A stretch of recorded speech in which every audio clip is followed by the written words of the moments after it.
Breaking news again. Our fans were on Oldboga Sports. Femi Maximilian. Carlo Ancelotti, finally. Said you make catch them maybe a tremuno.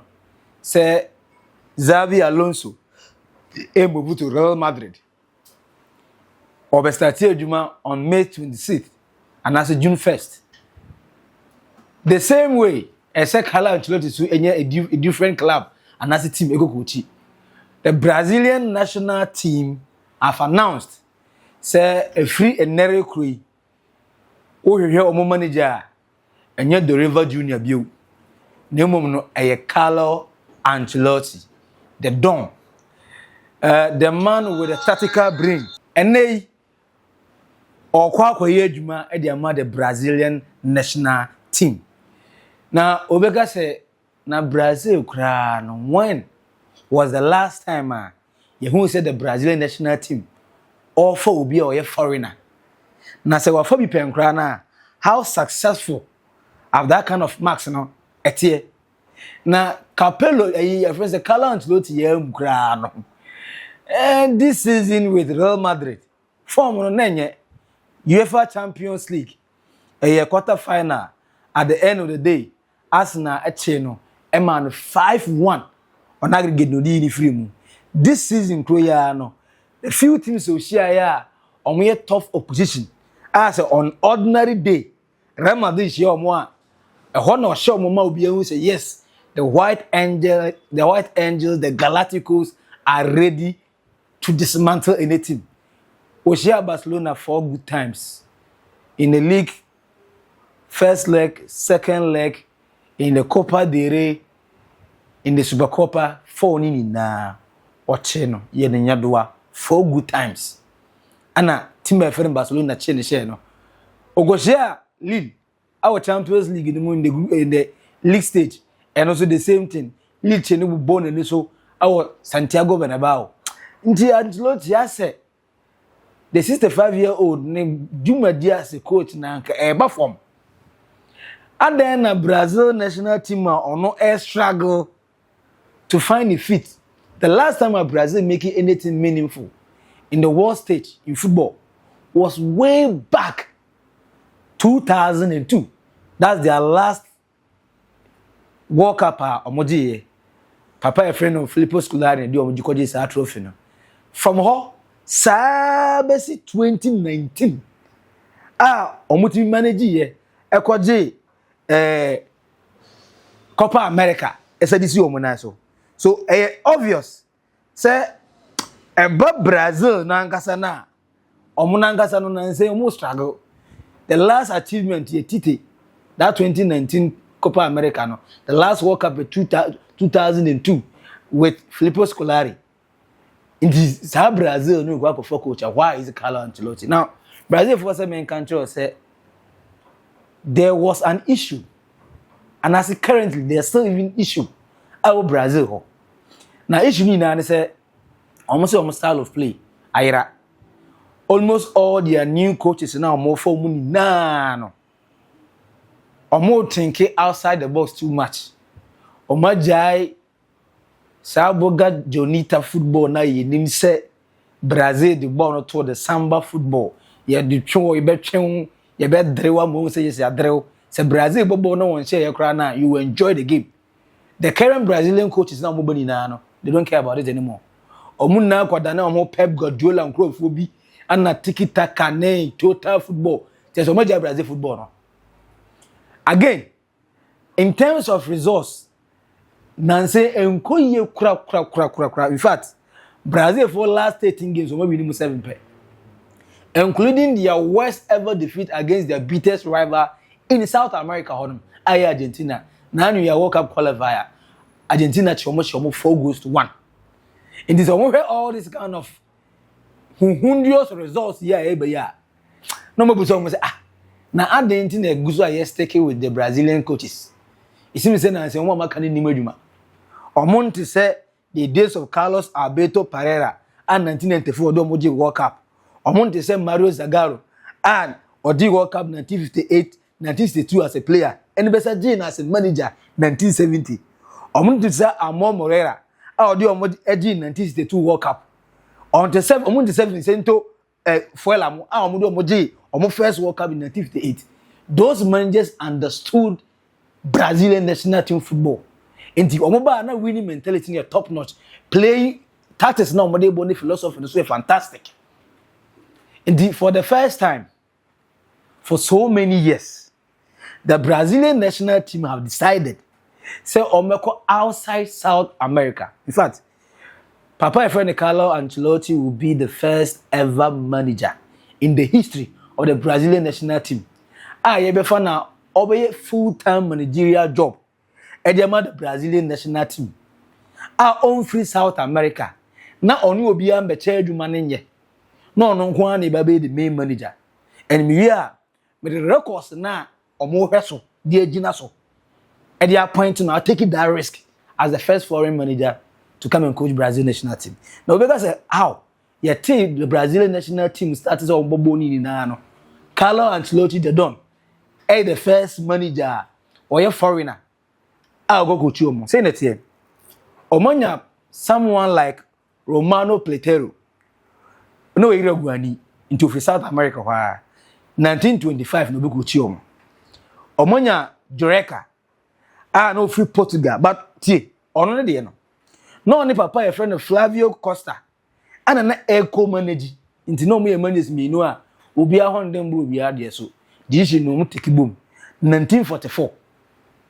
Ana yenya first Portuguese manager no oko manage with Flavio Costa.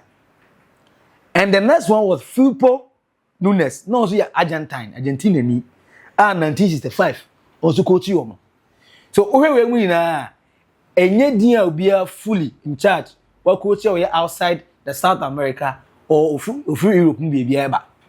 The Carlo Ancelotti the don and the first person or as a manager akom manage the Brazilian national team with the hope say Brazil for perform to pass Efra. Now this is the record that Carlo Ancelotti e mani hu anti e go Brazil.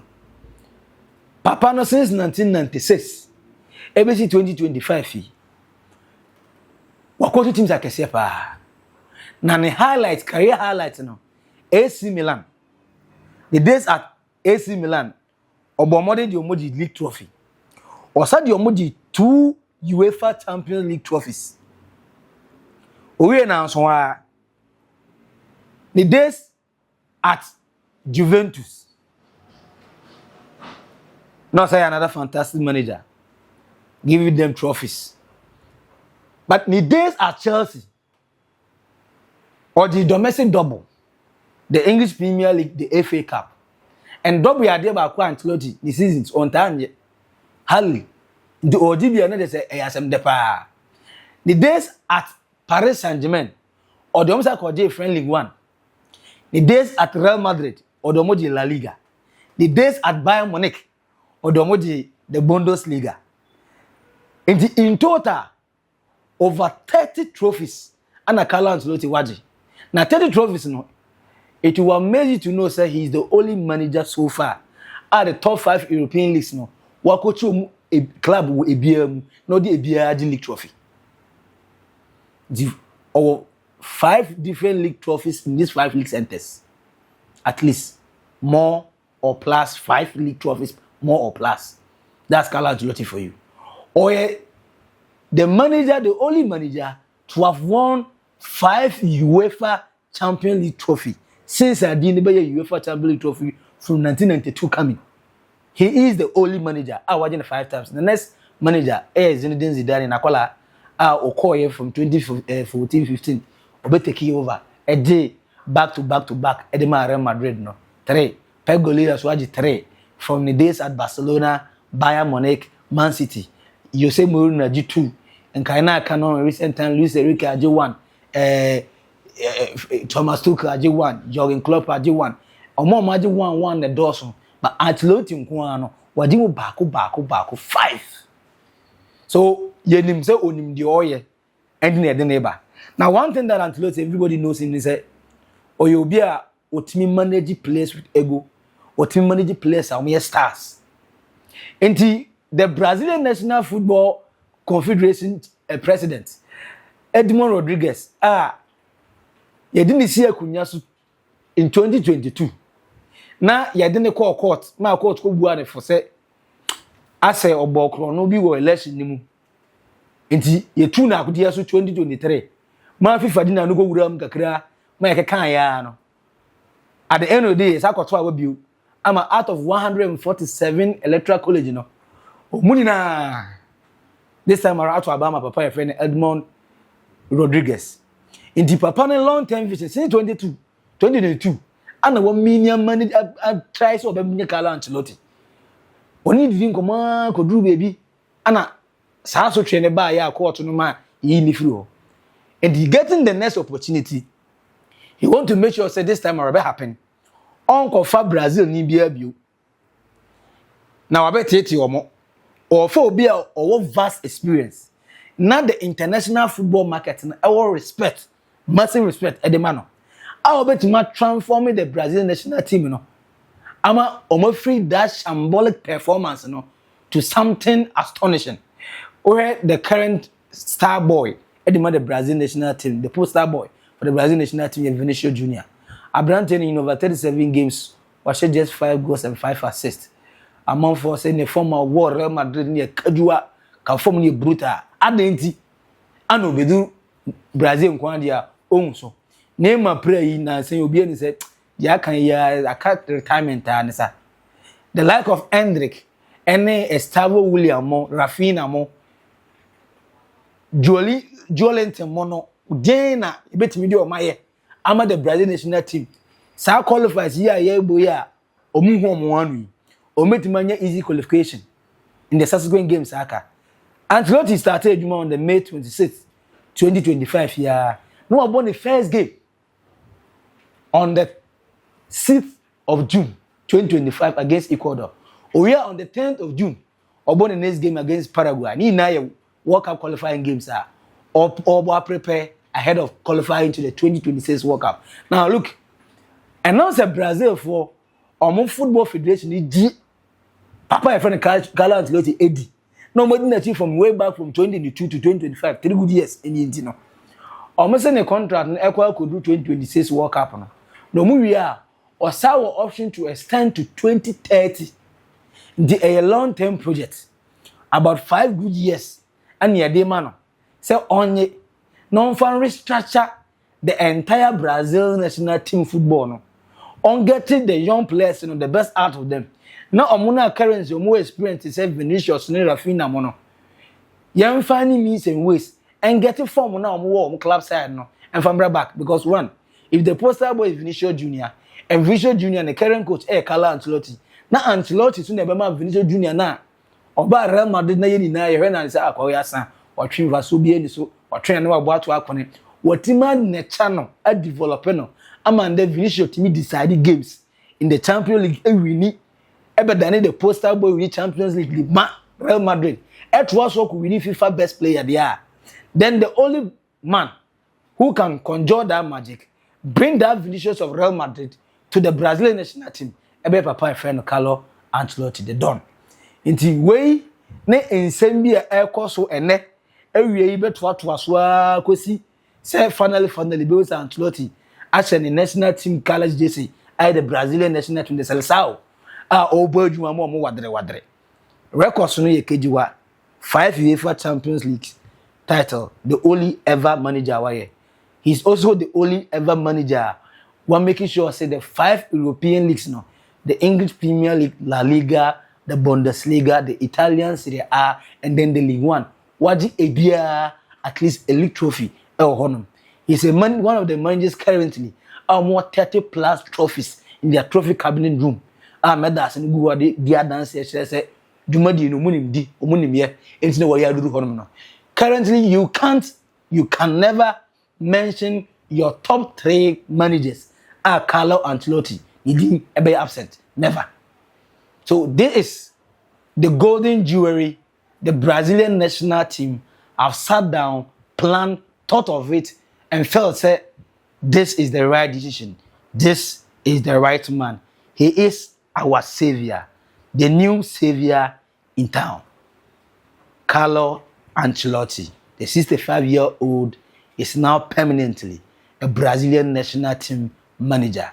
Can he do the magic? Can he change the fate and fortunes of the Brazilian national team? Time, Emre, and then Krabia and give time, some time, and Bibia with the DM we have no on fans VAR from a Maxibillion channel no Oldboga Sports. Now me assure say ubeja or comment section as especially so we a Real Madrid fan. Now already this season the way Ancelotti am here tree abo so say you wadre am ko afafa ya chi ya Brazil Barcelona fui aboboy left center right. Are you wishing him farewell? Do you still think say he deserve that proper farewell? Say young crown on young emperor na chiku say because Bema Baby in the history of Real Madrid, the most successful manager ever friend Carlo Ancelotti with 15 titles. So for that reason, we Real Madrid near Ednya Obenya be sympathy. Say one petty season crown because we done say uncle asumbiemuli. And now say oh your more pains ni be feel say na nke so a year before no a season before. Abraham sounding was saying number and can only be the stage when the applause was so high. Ja comment to comment section as mami hu also wadwene we are making sure so be subscribe now we making sure so be like page na mami said be ya every content be am be to be no won say be kan wo chefa na enye hanko a uko Oldboga trends so a ubenya anything political social entertainment and some people boba entertainment side Oldboga trends hanko na ubenya enya mu nchire mu enya mu ndokore aso dia ka ho nti uko all social media platforms so a Oldboga ni OLD Boga ni BOGA make sure say ube follow ube like here na waja comment e dey am say be ya e be adwuma e be di dwuma die no e dey bom frame Maxi Bilia Macau bye bye.